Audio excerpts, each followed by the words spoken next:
Hello, welcome to another exciting lesson, our third color analysis. We put those lessons into the mix and we hope you like talking about color in an objective, more grounded way to give you real ideas and methods to develop your creative eye. And you know, your eye is your primary tool, so you should definitely grow in that department. And today we are touching base on the subject of contrast. That's right. Contrast is a huge buzzword everyone throws left and right. I bet you heard something like this image lacks contrast or has too strong contrast. I also bet that if you ask any artist if the contrast is important, everyone would say yes, of course it is. And yeah, we believe it too. But if I ask you what contrast really means, would our definitions be the same? Are we speaking about the same thing when we discuss contrast? You know, chances are there are as many ideas of what contrast is as there are artists combined. And you know, there's a beauty to it. Our industry is pretty unique and everyone has their own habits and understanding. And today we are sharing the way we can look at contrast, what it really means, and how to train your eye to get better at it. It's a way you can speak about it with other artists and better align with what you really mean. It was a challenging task to break it down since me and Bartosz had a different idea about it, but we are very happy where it landed and we hope it will make sense to you as well. So let's get at it. Now, to kick things off, there are two lessons about contrast, and this one is the first of them. Contrast is many different things, both technical and artistic. Aspects that you can objectively assess and those that are more subjective.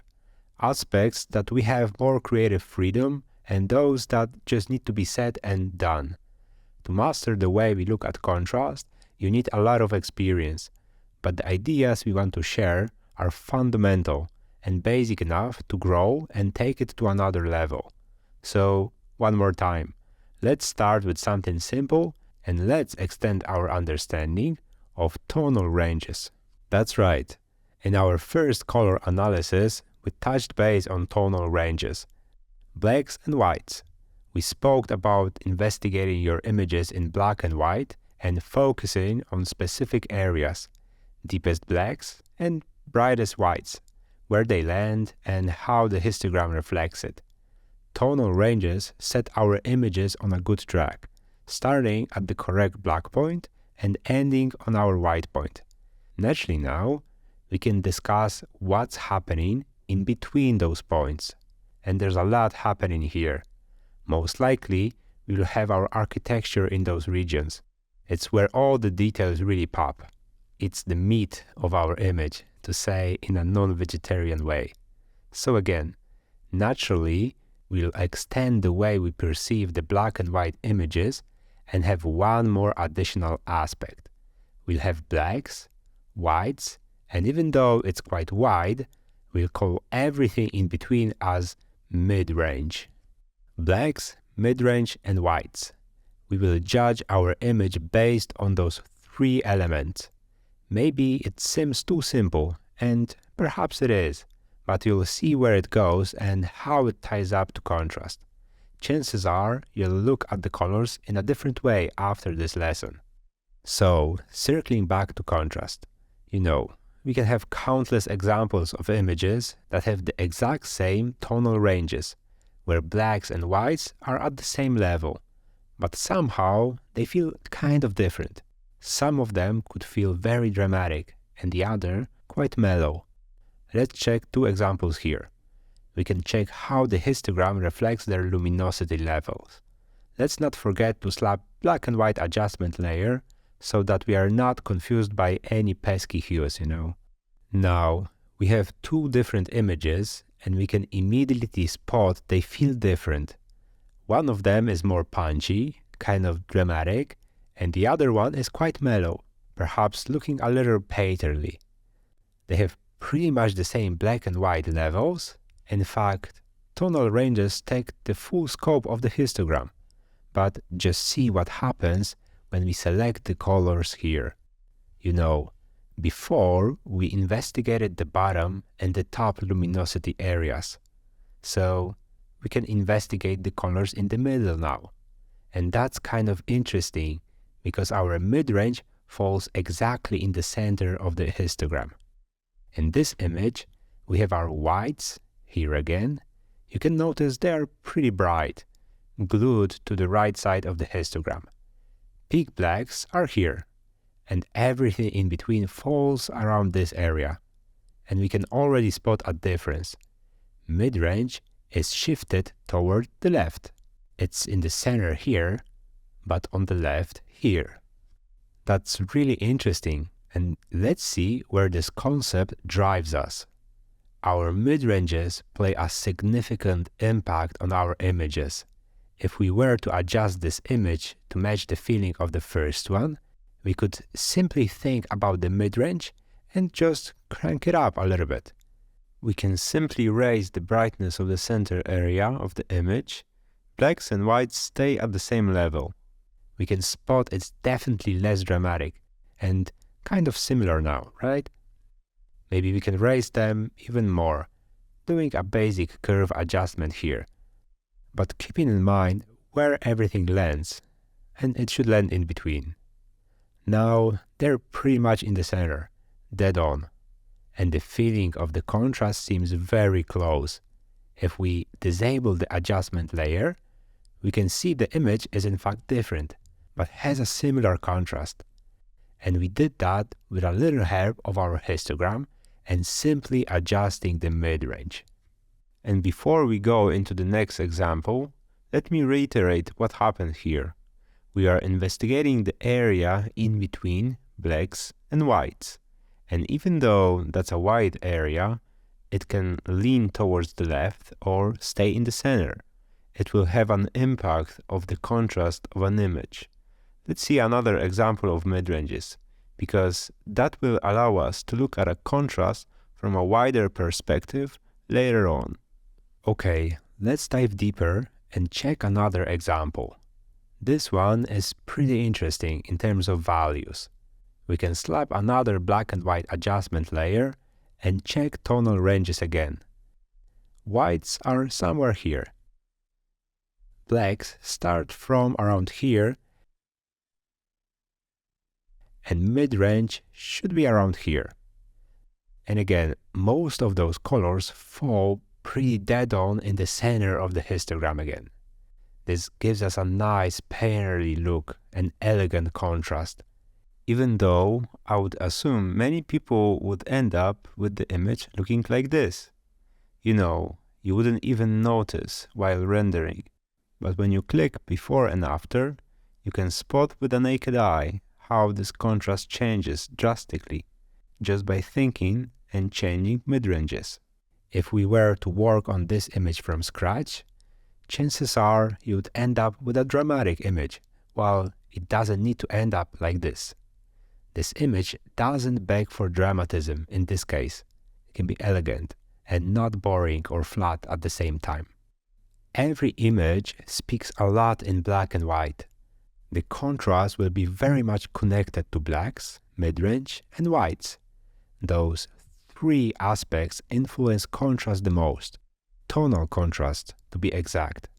It's another concept we want to introduce today. Tonal contrast.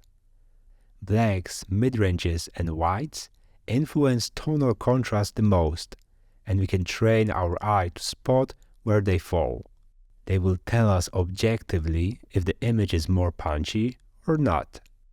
Yeah, and a little side story here. Bartosz kept nagging me about my use of contrast from the very beginning.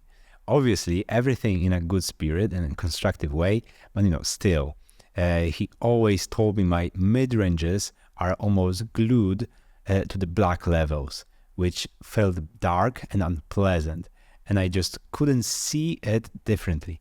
Just couldn't. My eyes told me that was the right way, and I was stubborn to be convinced otherwise. Fast forward a couple of weeks, I made a note to think about the mid-range and just whatever, like crank it up, let's make Bart happy. And after some time, I did reprogram myself and change the way I see colors. I believe I'm doing a better job at balancing colors now, and I can honestly say I'm the first student of this school of thought. And don't worry, we will tell you how to implement it in both 3ds Max and Photoshop later on. But we want you to see more elements to this whole puzzle. And just as a reminder, the area starting from blacks and ending on whites is called tonal ranges. We have an interesting set here where you can compare 3 images with different tonal ranges. Whites stay the same, but blacks are deepest on the left and get raised in the next 2. That makes the tonal ranges get narrower and narrower. If you compare them, you can clearly see that the first image is pretty punchy and the third one is more painterly. And we deducted it only because looking at the histogram and tonal ranges. The very fact that they are narrower or wider changes the perception of the entire contrast of the image. They are more or less punchy. The width of the tonal range affects the impression of contrast. And you can draw a very interesting conclusion here as well.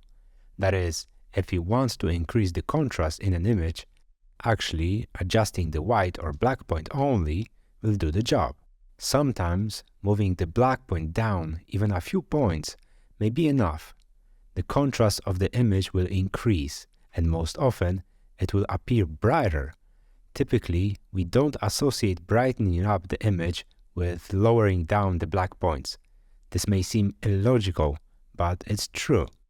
It's caused by the simple fact that the contrast will become greater, which makes the image appear brighter. Quite interesting, isn't it?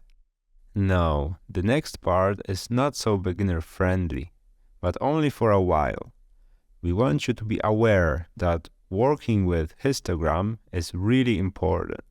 It's a great tool to evaluate what's happening inside your image. You can guesstimate where the blacks, midranges, and whites fall, but there's more to it. You can draw many conclusions by looking at the shape of the histogram itself. The histogram can also tell us which direction we are going in. We have compiled different types of histograms of popular cases that can objectively tell you whether an image will be more or less contrasting. Low contrast histograms on the left and high contrast ones on the right. And if we aim for bigger or smaller contrast, the histogram must reflect this to some extent. We cannot distort reality here. Even though we are not going to discuss each and every one of them, we want to show you that histograms can flow seamlessly into each other and represent high and low contrast in the process. Let's look at extreme examples to how these histograms represent contrast and where blacks, midranges, and whites fit in all of this. Let's start with the less contrasting ones. In these examples, most of the action takes place in the midranges. In the first case, we have narrow tonal ranges, very few whites, but both blacks and midranges are evenly distributed. All this shows that the contrast is relatively small. Everything is basically compressed close to blacks.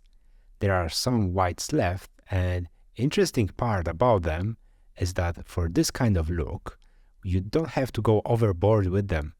The contrast will increase and everything will look less elegant and painterly. So, yeah, in the second example, we have a very little black and a little more whites, but also not much. And literally all the action takes place in the midranges. This is an almost ideal example of a painterly contrast approach. Every value transitions smoothly from the bottom to the top, which is not an easy thing to do. We'll share you how to approach this type of contrast later on. But yeah, moving on, in the second set of examples, we have renders with a much greater global contrast. We can see here that some of the midranges are shifted. The tonal distribution is shifted towards either black or white. And this significantly increases the impression of contrast. The histograms again confirm it. And accordingly, We have different emotions resulting from such images. So, as we mentioned, you can read global contrast from the histogram to some extent. A linear distribution will suggest a low contrast image.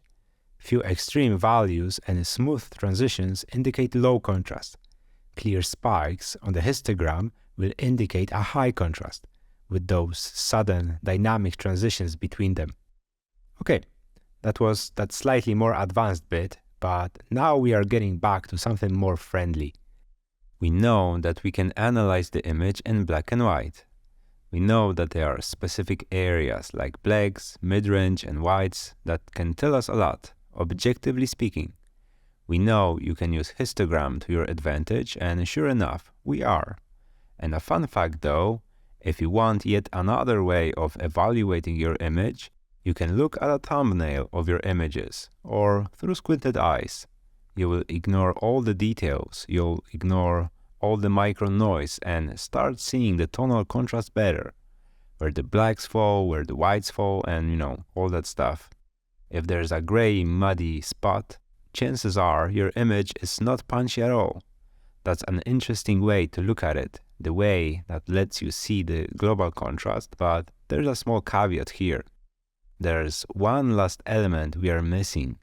Looking at an image from a global perspective is not enough. You need to look at your images locally as well. You need to investigate what's happening at the smaller areas of the image.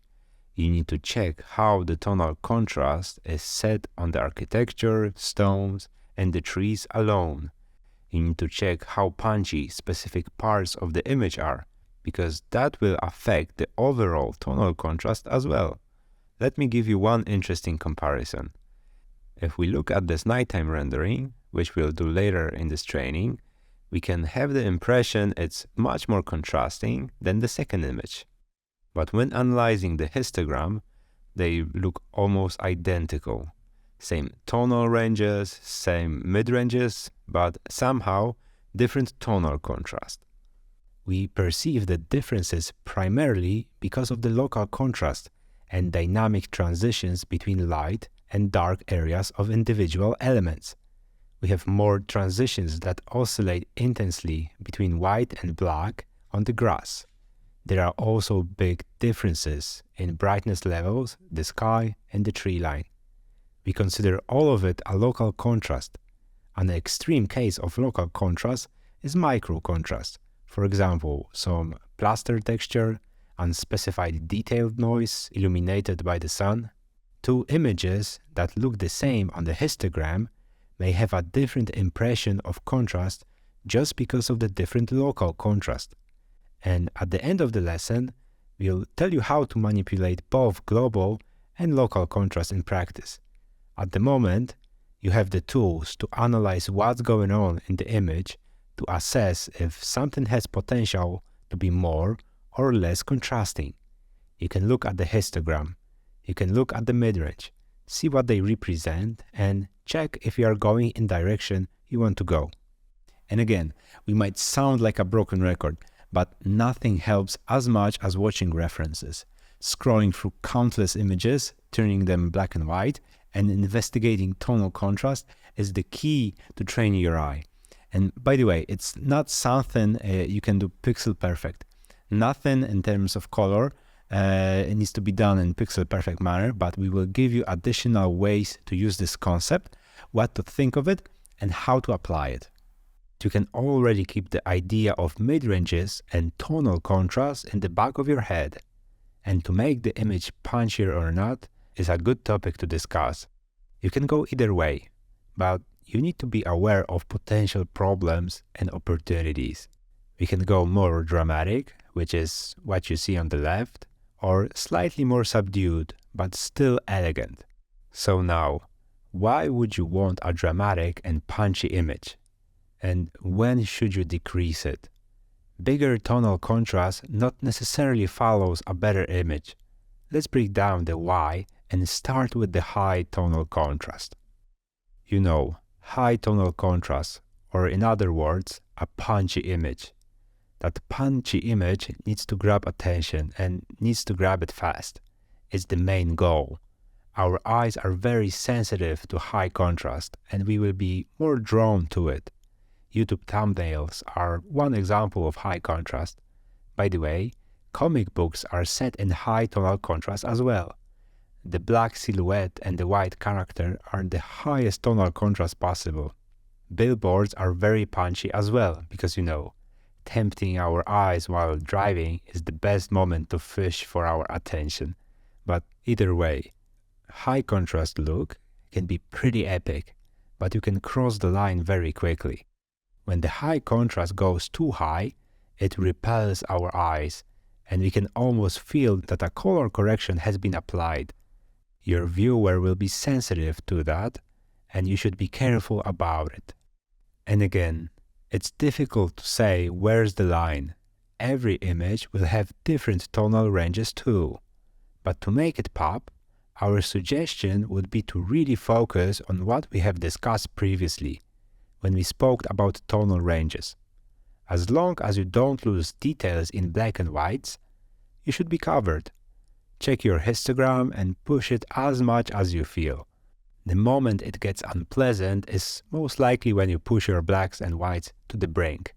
And standard advice, as always, feed yourself with as much inspiration as you possibly can. Learn to imitate the tonal contrast. Investigate where those three aspects land and improve your mental color benchmark. Moving on, we can see in our original set, the images go more subdued as we go towards the right. So, a couple of additional words about lower tonal contrast. The situation where mid-ranges land in the center of our tonal ranges. This means we end up with more of a linear distribution of values across the image, a situation that looks like this. And if well executed, this type of low contrast images are such a joy to look at, and it's supposed to be looked at. Punchy contrast should gain your attention fast, while mellow contrast should keep your attention. You should investigate all the details inside. They should be there, without any heavy correction. Oftentimes, people use low contrast or so-called flat looks in movies. You can take in every detail because you're already watching the movie, don't you?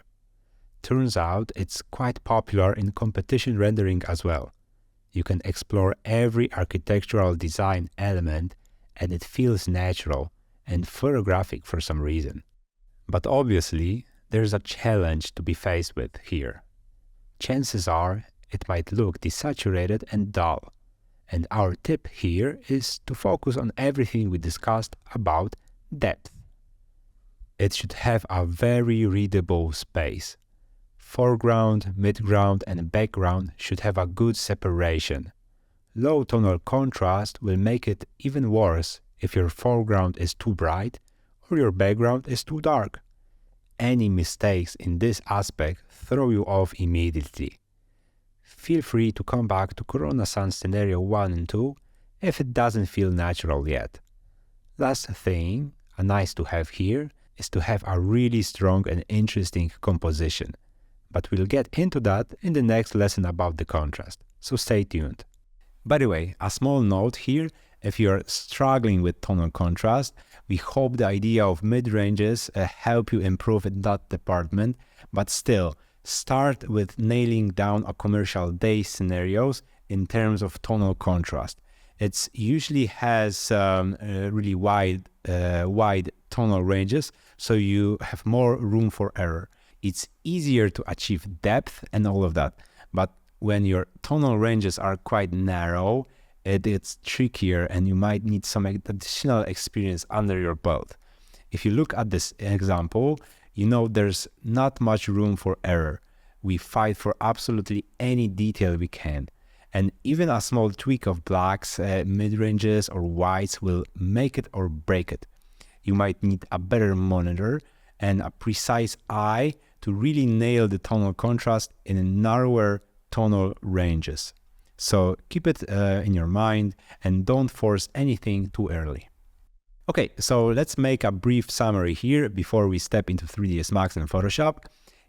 Every image can have a different color language, and different people have different color sensitivity.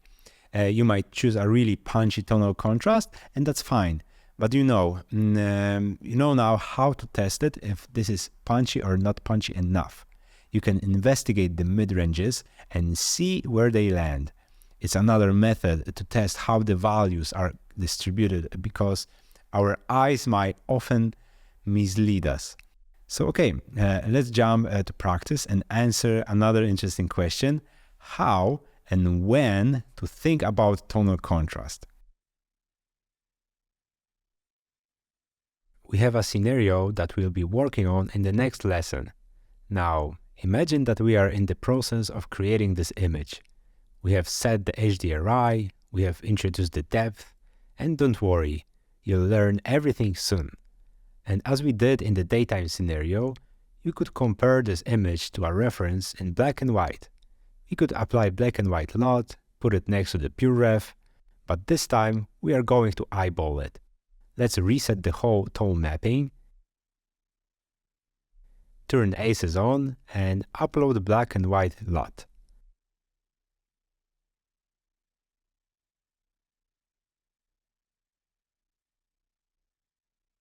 This is of course our first step. We don't want that color aspect.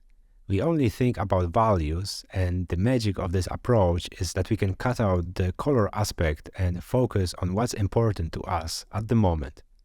At the very beginning, we'll try to approach this image and set a fairly low global contrast. Let's start by setting up filmic mapping. We are going to add the curves, so we can see all of this on the histogram at the same time. Now, even though we have no tone mapping operator set, neither ACES nor filmic, we can see plainly that this whole image is in range. In day shot, where the lighting is dynamic, it was very difficult to achieve that with sun or HDRI, maybe even impossible. Here, it may happen that we are simply able to adjust the exposures so that the whole image is within the range. However, if we look at it, we can see that certain highlights, certain colors pop up very strongly. This is because tone mapping, apart from squeezing it all into a given range, generally remaps highlights, so they are much more attractive, less aggressive.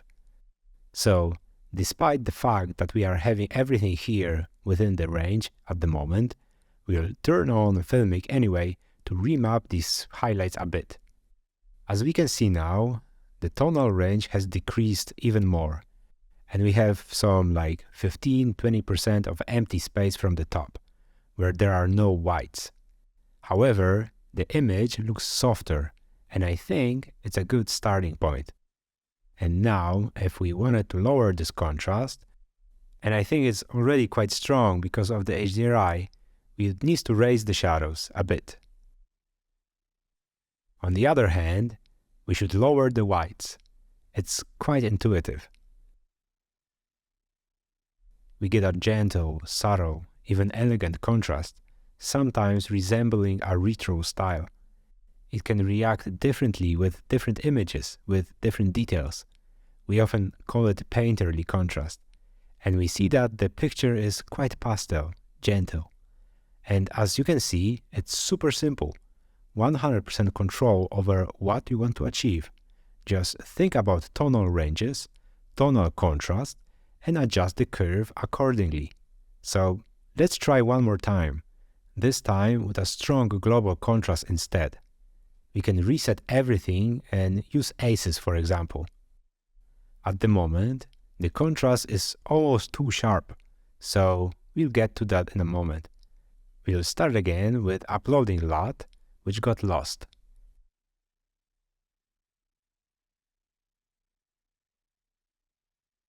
And we see that this black and white contrast is very aggressive here. That's why we introduced the tone curve earlier, above ACES. We wanted to bump up the lower areas a bit, to make it a little bit clearer. On the other hand, we are still in this stronger contrast zone. And basically, by controlling this tone curve, we are also able to control the contrast.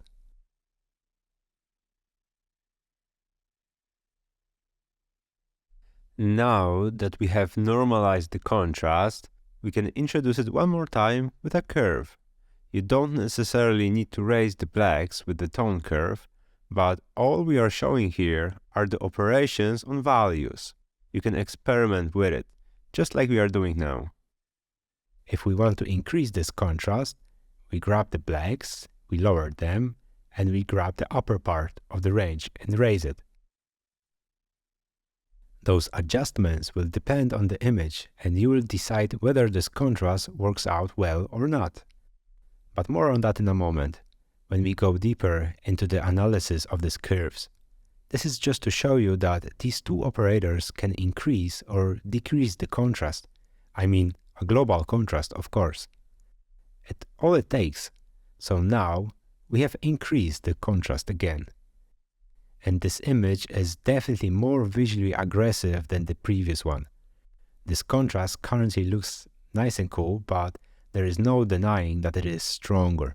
So, to sum it up, you can choose any tone mapping, whether it's ACES or Filmic or Reinhardt, and set a certain tonal range ballpark. Basically the thing we did in our first color analysis. And then you can focus on tonal contrast instead. There are some differences between these three operators, and we have covered them in the first lesson on color analysis. At this point, you can determine it yourself and check how they map colors on the histogram, and in addition, you can counter everything with the curve or other operators available under the plus sign.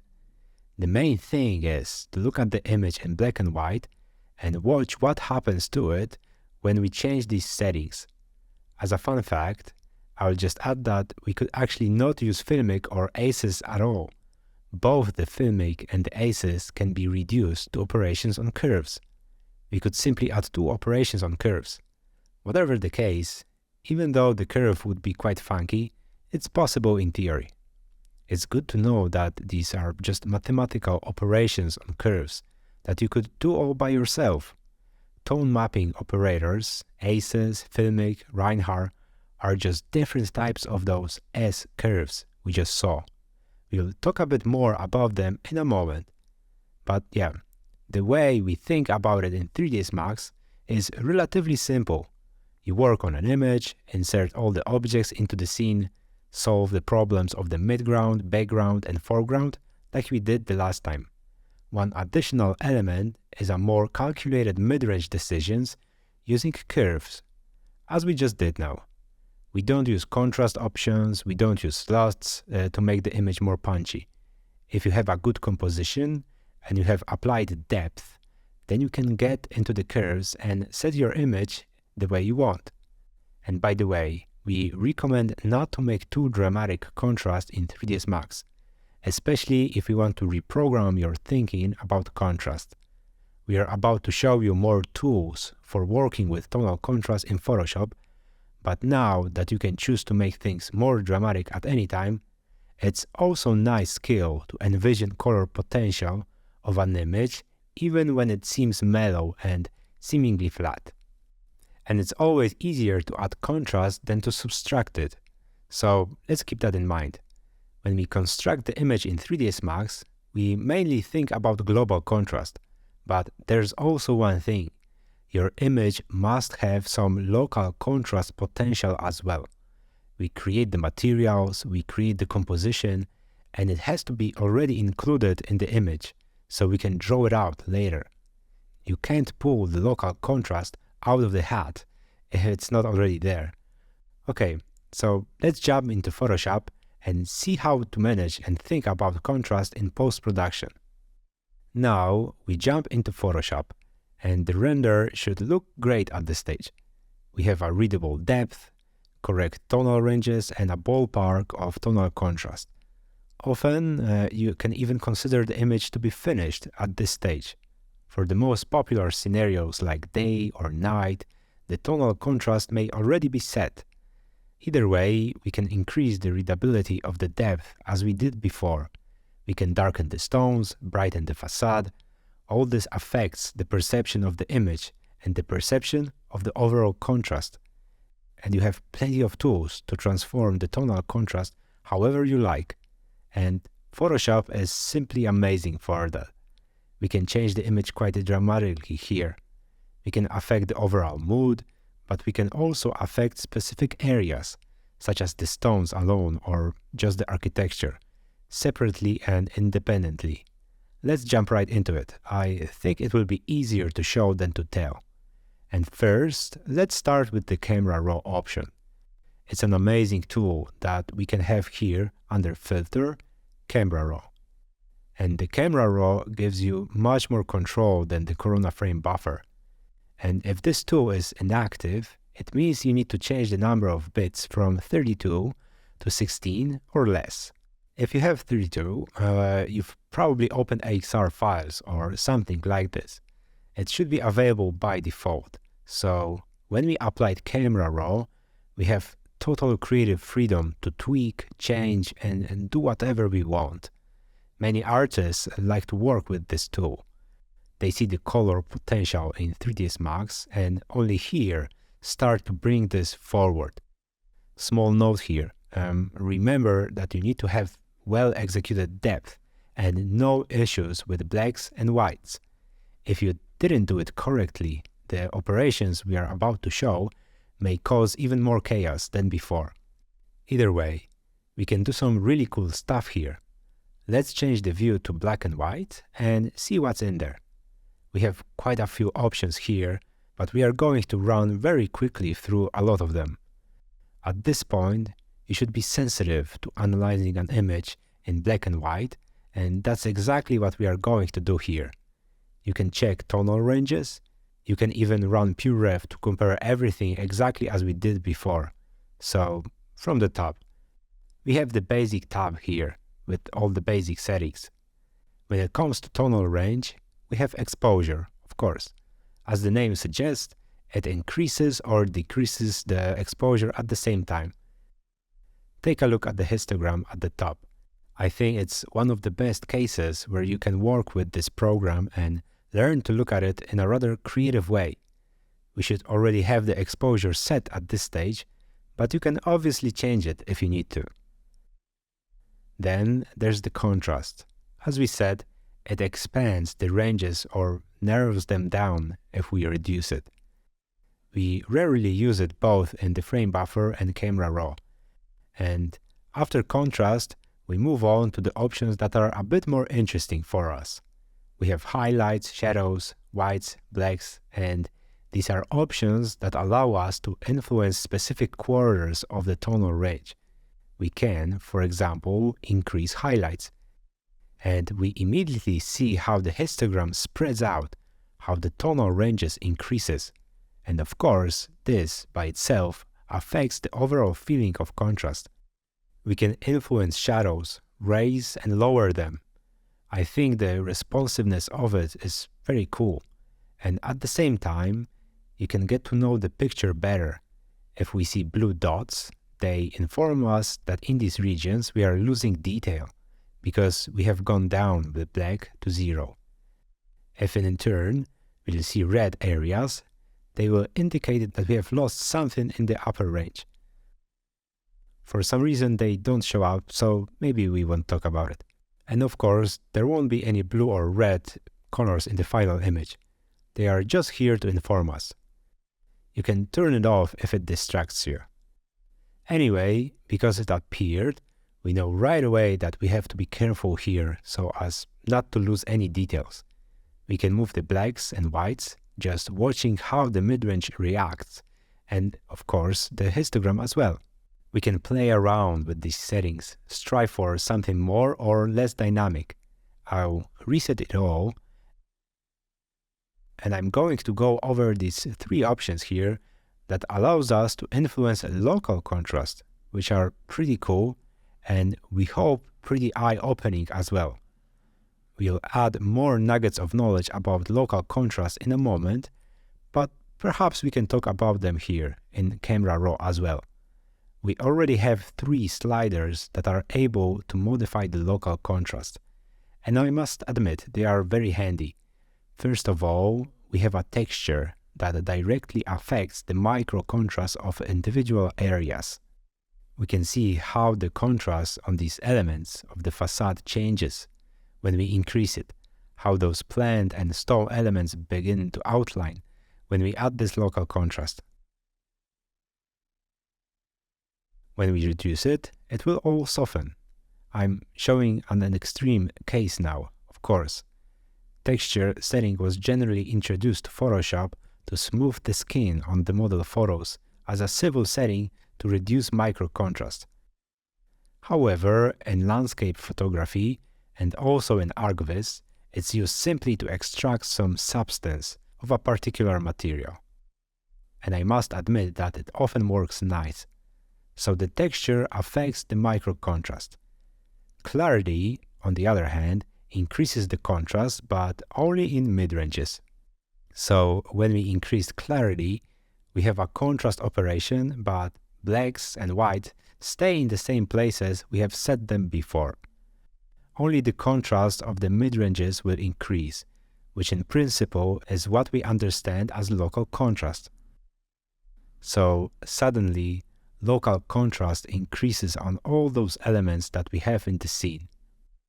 And despite the fact that the image has the exact same tonal ranges, suddenly it becomes very contrasting. This is clearly an option to increase local contrast. As you know, we can lower it in the same manner, and then we get this kind of strange bloom, almost painterly, watercolors-like look.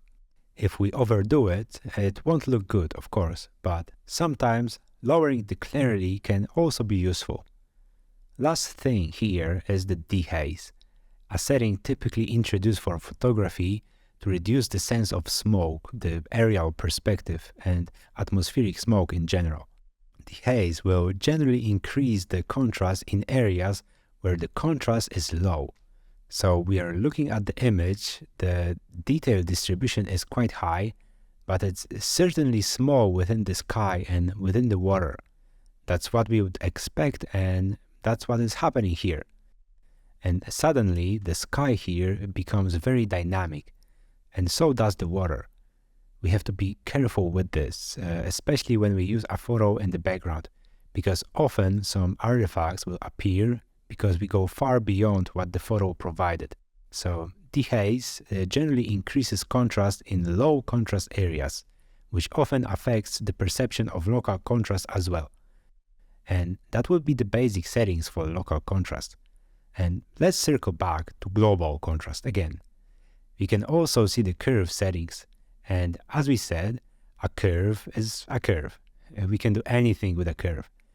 The curve in the camera raw is the same as the tone curve in Corona Frame Buffer. We can change the curve manually by entering points and dragging it, and here also by changing the numerical values as we want. So it's kind of a combination of both. And I think it's also a nice place to introduce this little footnote and come back to the concept of S-curve, which is one of those basic curves that builds the contrast. We remember what we did in the frame buffer. We'll do the same here. If we would like to increase the contrast in this image, we grab the shadows and lower them. Lower this black area.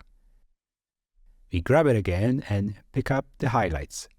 We pick whites up and we create this S-shaped curve.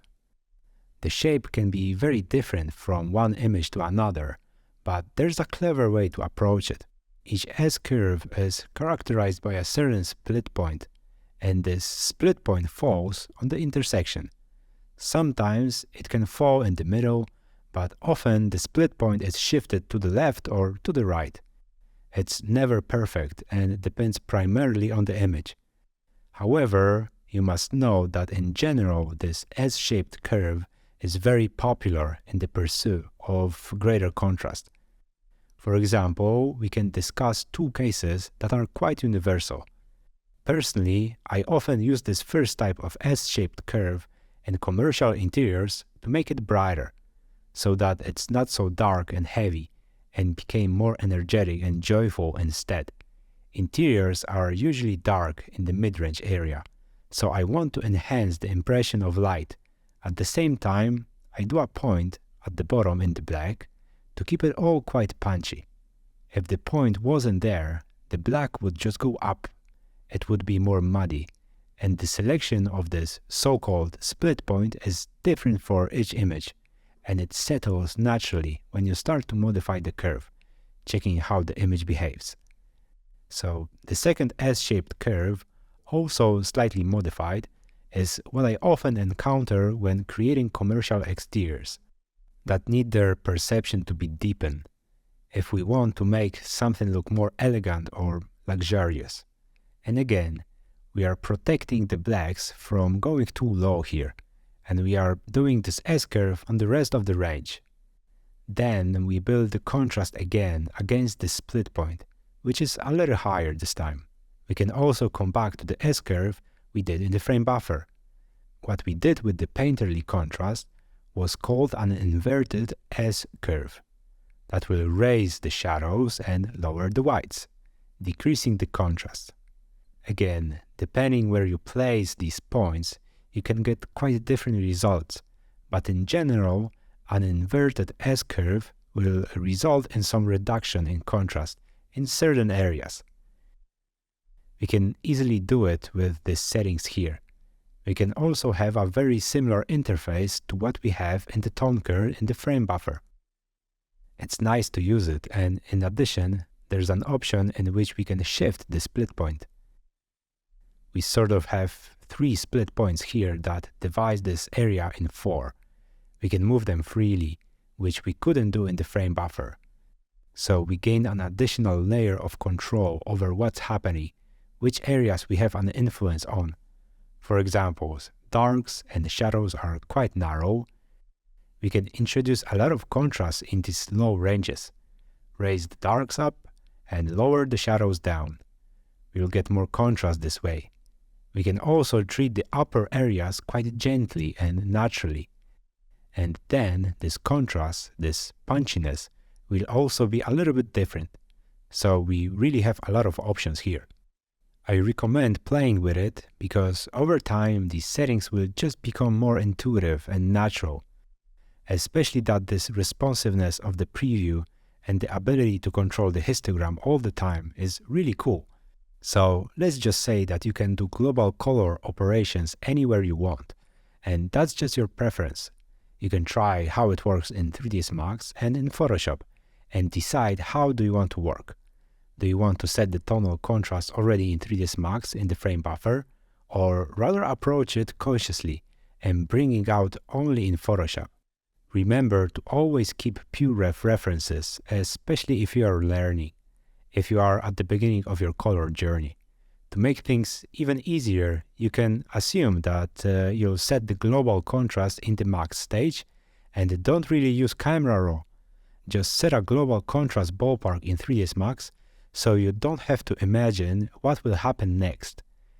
The Photoshop stage will then be just for the local contrast, which we discussed about talking about texture, clarity and dehaze. And now we are going a little deeper into it. So apart from camera raw, we also have a number of other operations that can only be implemented in Photoshop. And at this point, you can think of contrast differently. You can kind of even forget about it. And let me explain what I mean. At this stage, you are mostly focused on just plain color correction and all the stuff we have been doing so far. We add a vignette, reduce the brightness of the stones, brighten the architecture, and add a little bit of a punch to make one facade more contrasting to the other. At this point, you need to focus on improving the composition, on its readability, on its depth, all that kind of stuff. In other words, we focus on local contrast. We have done exactly those things before, but now we can call it by the name. If you tweak it here and there, the local contrast will improve almost automatically.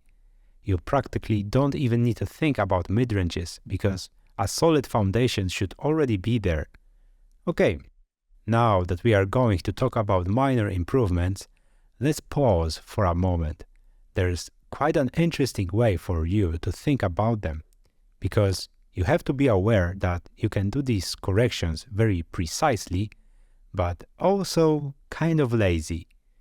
Previously, we did the local corrections using masks. We rendered RGB masks, which gave us perfect selections for stones, facade, or whatever. We thought about the composition, what is it about, and manipulated various objects in the image, exactly like here. But you can also make the same changes by making masks and in kind of a lazy way. And we want to tell you that it's perfectly fine. There's nothing wrong with that. People do color corrections for films and commercials this way, on a daily basis. You cannot render an RGB mask when you're filming someone, so you have to deal with it in a different way. One way of improving contrast in a smaller region is just applying an S-curve, then inverting the mask, and then repainting the mask. You can do it manually, which is okay. We are going to apply S-curve here. Let's invert the mask with Ctrl-I, and we can simply increase this contrast locally with a soft brush.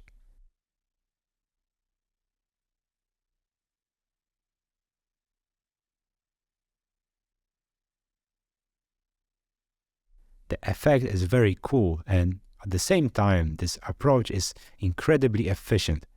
We don't change anything drastically here. We increase the contrast a bit, and it still all blends very nicely. By the way, you can also do the exact opposite thing. We can create an inverted S-curve to reduce the contrast. Again, invert the mask and reduce the micro contrast if we think it's too big in any region. For example, on the grass, on some vegetation for the most part. If something pops up too much, we can dim it a bit this way. It's a quick fix that can only be done in Photoshop. It can often save lots of time when doing shaders or searching for the perfect light in the right areas of the image. So, as we can see, to sum things up, we can influence the local contrast in many different ways. We can modify it very precisely, lazily, and also using camera raw. So, we are pretty much done with our main topic of contrast. But again, I want to say that the reason this image looks good in terms of contrast is because you have set the stage for it. In 3ds Max, you focus on the overall tonal contrast, the global one, on blacks, mid-ranges, and whites. You can analyze them and adjust them on a global level, while in Photoshop, you can correct what's already been encoded in there. And that's the easy way. You can harvest the crops here. Little tweaks here and there can make the image get more punchy and fix those elements that are depressing or distracting from what's important. And remember that even when you do all of the local operations, you can still throw a curve on top of it all to do that last fine-tuning or sharp punch, but nothing too drastic. Just a personal touch. I'll add a curve to it so it's already there, and here you go, there's a curve, so I think that's enough. Okay, I think we are pretty much done here for today. We introduced the idea of mid-ranges and tonal contrast. It's another tool at your disposal to investigate colors without trusting your eyes too much. You can decide if they are mellow or punchy simply by sliding them through histogram. Look at the references, figure out where they end, play with it, and don't be a slave to always making the most dramatic images ever. You might end up with something really unique just by sliding your mid-ranges up a notch. How cool would that be, you know? Anyway, thanks for today's lesson and see you in the next one.